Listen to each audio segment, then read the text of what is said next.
I would love down the road if there'd be some legislation that we could actually put a cap on the resale of tickets. And who's the primary culprit? Who sells these things? It's the scalpers. It's these bots go in and they're automated. So But is there a company involved? You might not want to. No, well, there's reselling markets. I think I know, but that's all right. Don't get them involved. What company do you think? Maybe they're more innocent than we think. Well, if you think of it, like if Ticketmaster sells a ticket, if you buy a ticket and go to a show, you're in a lot of ways their worst customer. They make another 17 whatever percentage every time that ticket resells. So they don't want to enforce the Bots Act necessarily because they're making more money off it. The artists don't see any of that money, but that's not what I'm advocating for. Is for me to make more money. I want the fans to have fair ticket prices, be able to go and enjoy more shows. I know people that they decide on a family vacation or going to their favorite concert once a year rather than, my parents used to go see multiple shows when you could afford them back in their day. And I'd like to take my ticket prices lower, but if I set my ticket prices low, these bots immediately eat them up and they resell for hundreds of dollars more, and I'm just making these bad actors rich. So you recently bought a Tesla for White House staff to use, but now there's all these domestic terrorists targeting Teslas. Are the staff scared to drive it? I don't think so. I haven't heard. They weren't complaining. I did buy one, and I let the staff use it. We have it parked conveniently, and one day we give it to Margot, one day we give it to Chamberlain, give it to Natalie, we give it to everybody around. Give it to Dan Scavino, but he's got so much money it doesn't matter. But they love the car, and it's a great car, and it's made here. It's made in the country. He's got a tremendous plant now in Texas, and he has one in California. Does a lot of his work here, and he's been really unfairly treated, in my opinion. Yeah. There's this other story. I know it's hypothetical right now, but if you were allowed for some reason to run for a third term, is there a thought that the Democrats could try to run Barack Obama against you? I'd love that. For his third term? Boy, I'd love that. That would be a good one. I'd like that. No, people are asking me to run, and there's a whole story about running for a third term. I don't know. I never looked into it.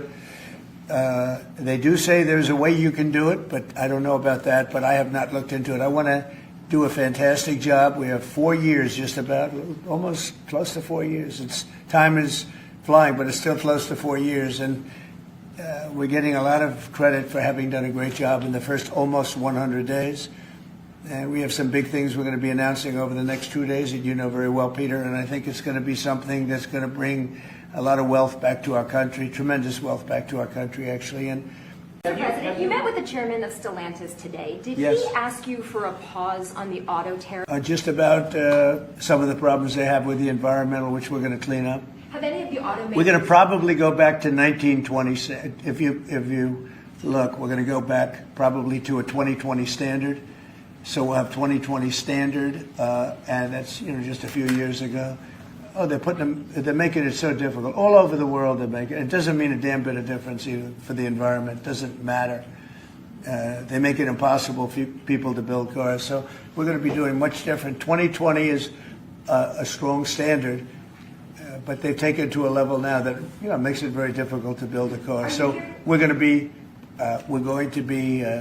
bringing it back to a standard that is a very good environmental standard, but it makes it possible to build a car. Have you heard any concerns? Can I just ask you briefly on President Putin? You said over the weekend, or indicated over the weekend, some frustration with him. How serious are you about imposing oil sanctions on No, I Russian want oil? to see him make a deal so that we stop Russian soldiers and Ukrainian soldiers and other people from being killed. But mostly it's Russian and Ukrainian soldiers.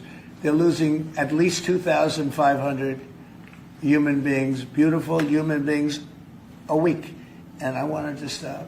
And some people would say, why do you worry about Russian soldiers or Ukrainian soldiers? I worry because they're just like you people. They're like us. They're like all of us. And I seem to have an ability to do those things. And if I can do that, I think it's a very worthwhile thing to do. And I think we will. No, I want to make sure that he follows through, and I think he will. I don't want to go secondary tariffs on his oil, but I think it's something I would do if I thought he wasn't doing the job. I did it with Venezuela, secondary tariffs, and you know what happened? Every boat left the harbor. Did you see that? It was a beautiful thing to see. The whole harbor emptied out. My words weren't even finished. I have these massive ships. They're actually taking the hoses and dumping them into there. They couldn't get out of there fast enough. because they know I don't play games. So I think he's going to live up to what he told me, and I think he's going to fulfill his part of the deal. It's a big race, Supreme Court race in Wisconsin. It's taking place essentially as it was early voting, and so we'll see what happens. It's a big race. I love Wisconsin. We won Wisconsin. Republicans typically don't do very well in Wisconsin, but I did. I actually won it twice. I actually probably won it 3 times, to be exact. We played their side. Not probably. I won it 3 times. And we had a rigged election the second time, but that's, one of those things. We had to make this one too big to rig. Would you agree with that, Brian? Yes, too big sir. to rig? Yes, sir. So anyway, but there's a big race, and I hope you get out and vote for the Republican. The woman is a radical left lunatic, and let's see who wins. But the woman will be very bad, and Wisconsin's a big state politically, and the Supreme Court has a lot to do with elections in Wisconsin. So if whoever it is that's running, including even Senate races, etc., but whoever it is in 4 years that runs. Having Wisconsin is a very big, we won it early and big, but winning Wisconsin's a big deal. So therefore, the Supreme Court choice, that is the one you're talking about right now. It's a big race. It's going to be announced fairly shortly. Is the TikTok deal, the negotiations now, tied to a bigger tariff deal with China? No, but it could be. I mean, I've used tariffs for lots of different reasons, but I could see. 1 point in tariffs with China, big country, would be probably worth more than all of TikTok, as valuable as TikTok is. It's big stuff. So there's a great example. That's a great question, actually. I'm a very flexible person. I could use that for that. Like maybe I'll take a couple of points off if I get approvals for something. I haven't done it. Maybe I'll do it, maybe I won't. But it's a very good question. Peter, you're very good. You've had outreach with the leaders of Russia and China. You've made an outreach to Iran. When are you going to plan to reach out to North Korea and Kim Jong-un? Anytime in the near future? Well, I do. I have a very good relationship with Kim Jong-un. Now, you people hate to hear that, but it's very important. I got along with him fantastically, as you know. It started off very rough, very nasty. Little Rocket Man, the whole thing was a nasty deal. And then one day we got a call that they'd like to meet. We met. We have a great relationship. And, we have, there is communication, yeah. I think it's very important. He's a big nuclear nation, and he's a very smart guy. I got to know him very well. You remember I put my foot across the line, and then I walked across the line. I don't know if Secret Service was thrilled with that. They actually wasn't. They were not too thrilled.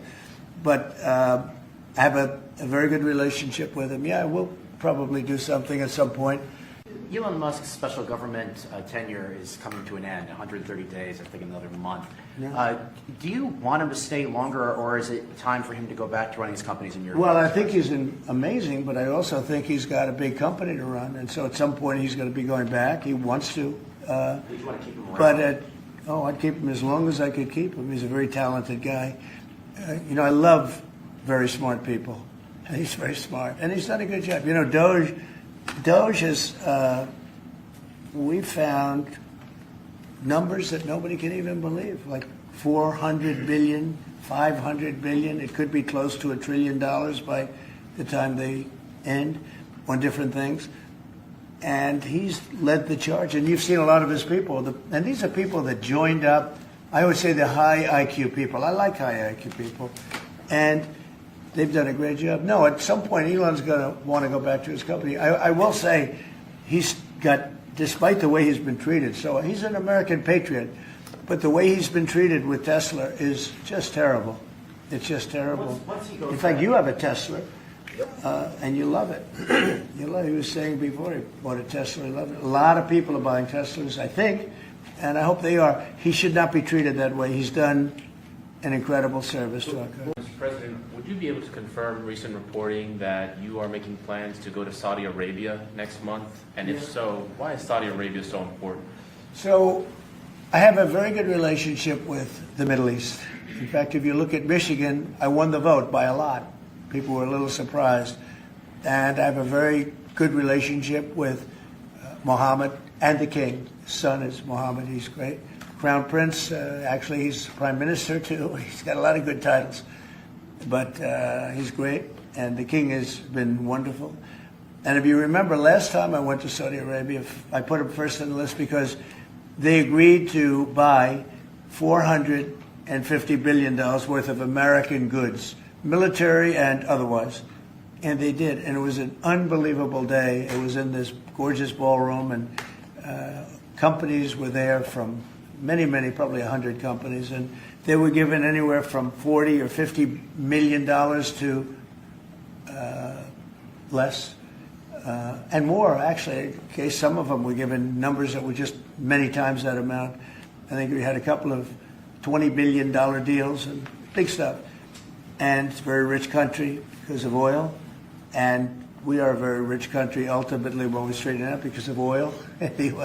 Oil is always good. And I agreed to do it again, and they've agreed to spend close to $1 trillion of money in our American companies, which to me means jobs.